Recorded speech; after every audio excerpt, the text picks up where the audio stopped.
Assalamualaikum warahmatullahi wabarakatuh. Bersama saya Asef Saiful Rahman dari Program Studi Perpustakaan dan Sains Informasi. Kali ini kita masih membahas tentang mata kuliah Organisasi Informasi.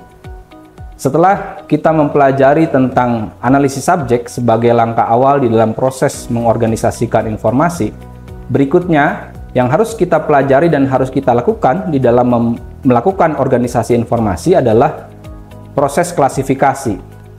Nah, di dalam mempelajari klasifikasi ini paling tidak kita harus mengetahui apa itu klasifikasi.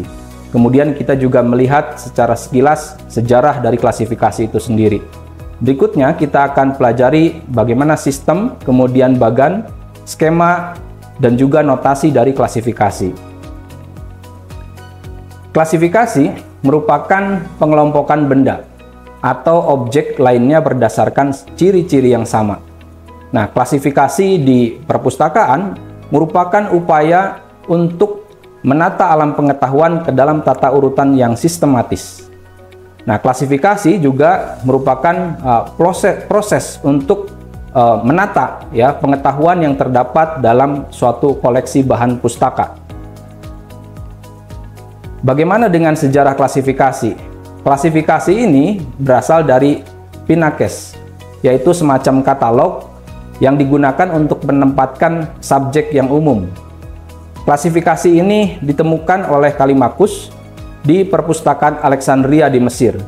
Jadi klasifikasi sudah sejak lama digunakan di dalam menata ataupun mengorganisasikan pengetahuan yang dikelola atau disimpan di perpustakaan. Sistem ini mengklasifikasikan karya ataupun buku menggunakan sistem nomor seperti yang kita sering lihat saat ini, termasuk juga menggunakan huruf, lambang-lambang, atau bahkan kombinasi dari ketiganya. Nah, mengapa klasifikasi bahan pustaka ini diperlukan dalam mengorganisasikan informasi, khususnya di lembaga perpustakaan? Yang pertama, yang menjadi alasan kenapa klasifikasi bahan pustaka diperlukan adalah adanya pertambahan koleksi yang terus meningkat sebagai bagian dari upaya pengembangan pengetahuan yang dilakukan oleh manusia. Kemudian yang kedua, yaitu adanya tuntutan akan layanan yang cepat dan tepat dalam mencari informasi yang dibutuhkan. Bisa dibayangkan tanpa klasifikasi kita akan sulit untuk bisa menemukan pengetahuan-pengetahuan yang tersimpan di banyak koleksi di perpustakaan. Kemudian dengan klasifikasi kita bisa menggunakan sistem atau cara untuk dapat menata koleksi yang jumlahnya sangat besar, jumlahnya cukup banyak di perpustakaan.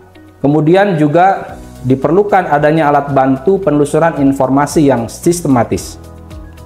Nah, bagaimana dengan sistem klasifikasi? Sistem klasifikasi ini bisa sistem klasifikasi Sistem klasifikasi menurut ciri pengelompokannya dibagi ke dalam 3. Yang pertama adalah klasifikasi artifisial, yaitu pengelompokan bahan pustaka berdasarkan ciri-ciri atau sifat lainnya. Kemudian yang kedua adalah klasifikasi utility, yaitu pengelompokan bahan pustaka berdasarkan kegunaan atau jenis dari bahan pustaka itu sendiri. Yang ketiga adalah klasifikasi fundamental, yaitu pengelompokan bahan pustaka berdasarkan ciri-ciri subjek. Nah, klasifikasi fundamental merupakan klasifikasi yang saat ini banyak digunakan oleh banyak perpustakaan karena memang koleksi di perpustakaan umumnya menggunakan subjek sebagai representasi dari pengetahuan yang tersimpan di dalam berbagai bahan pustaka. Kemudian klasifikasi ini dibuat sedemikian rupa di dalam sebuah bagan atau skema. Nah, bagan atau skema klasifikasi ini merupakan susunan kelompok kelas atau suatu kelas tertentu yang kemudian dibagi ke dalam golongan-golongan yang mempunyai ciri dan sifat yang sama. Nah, klasifikasi ini dimulai dengan memahami secara eksplisit tentang konsep subjek, kemudian pengelompokan ilmu dan pengetahuan.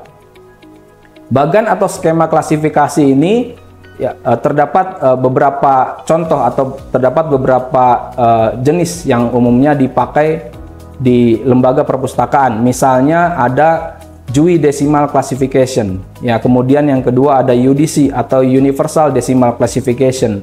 Nah, dua contoh ini banyak diterapkan di Indonesia. Kemudian berikutnya adalah Library of Congress Classification. Nah, skema klasifikasi ini lebih banyak digunakan pada perpustakaan-perpustakaan yang dimiliki oleh Amerika. Kemudian berikutnya ada Colon Classification yang lebih banyak dipakai atau digunakan di perpustakaan-perpustakaan di India. Kemudian klasifikasi ini diwakili ya oleh konsep notasi. Notasi ini merupakan simbol atau kode yang digunakan untuk mewakili subjek yang terdapat pada skema klasifikasi. Umumnya terdapat dua tipe notasi. Yang pertama adalah notasi murni, yaitu satu jenis simbol kelas subjek yang menggunakan huruf atau angka saja secara konsisten. Nah, contoh dari notasi murni ini adalah notasi yang terdapat pada skema klasifikasi DDC ataupun UDC. Artinya, skema klasifikasi ini hanya menggunakan angka saja untuk mewakili konsep subjek pengetahuan. Kemudian yang kedua adalah notasi campuran, yaitu jenis simbol atau kelas yang menggunakan gabungan angka atau huruf, ya, atau angka dan huruf. Nah, contohnya adalah notasi pada skema Library of Congress Classification dan Colon Classification. Adapun fungsi dari notasi ini adalah merupakan alat penentu lokasi ya pada saat proses penelusuran atau temu kembali koleksi. Selain itu, dengan notasi kita dapat ditunjukkan ya bagaimana posisi subjek pengetahuan tertentu dalam urutan bagan klasifikasi. Nah, notasi ini merupakan alat untuk membimbing kita di dalam susunan lokasi yang efisien pada saat kita melakukan proses shelving atau penempatan koleksi bahan pustaka di perpustakaan. Demikian materi yang kedua di dalam mata kuliah organisasi informasi, yaitu klasifikasi. Mudah-mudahan dapat dipahami dan kita akan lanjutkan pada pembelajaran berikutnya pada mata kuliah organisasi informasi ini. Terima kasih, selamat belajar, sampai jumpa.